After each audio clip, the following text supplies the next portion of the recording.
Hi hello అందరికీ welcome back to be memorable channel.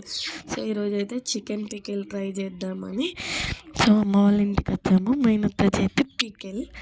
So ముందు 1 kg chicken తీసుకున్నాను. దాన్ని లెమన్ తోటి నీట్గా క్లీన్ చేసుకోవాలి. సో క్లీన్ చేసేసుకొని వాటర్ అంపేసుకొని మళ్ళీ కొన్ని వాటర్ వేసుకొని పొయ్యి మీద పెట్టాలి. సో పొయ్యి మీద అలా పెట్టి పక్కన పెట్టాలి.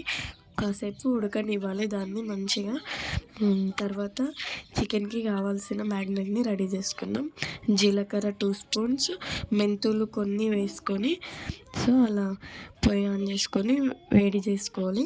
మంచిగా కొద్దిగా బ్రౌనిష్ కలర్ వచ్చే వరకు వేయించుకొని ఇలా రోలులో దంచుకోవాలి. సో రోల్లో దంచుకుంటే బాగుంటుందని కొన్ని వెల్లుల్లి రెబ్బలు తీసుకొని వాటిని కూడా దంచుకోవాలి. పక్కన పెట్టుకొని ఒక బేసన్లోకి ముందుగా జీలకర్ర పొడి వేసుకొని కారప్పొడి 3 గ్లాసులు, salt 1 glass, so chicken masala powder తీసుకోవాలి 2 ప్యాకెట్స్, అల్లం వెల్లుల్లి పేస్ట్.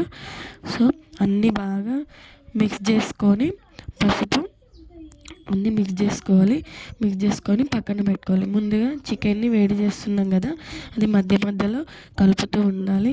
చికెన్ అనేది కొద్దిగా గట్టిగా అయ్యే వరకు వేడి చేసుకొని పక్కన నీళ్ళు అంపేసుకోవాలి. నీళ్ళు బాగా వెళ్ళిపోయే వరకు ఉంచాలి. సో తర్వాత కడాయిలో నూనె పోసుకొని చికెన్ను వేయించాలి.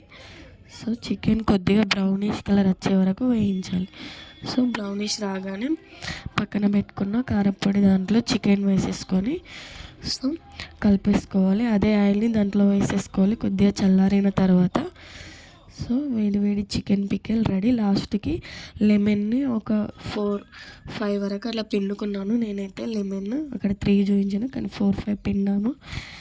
సో రెడీ వేడి చికెన్ పికిల్.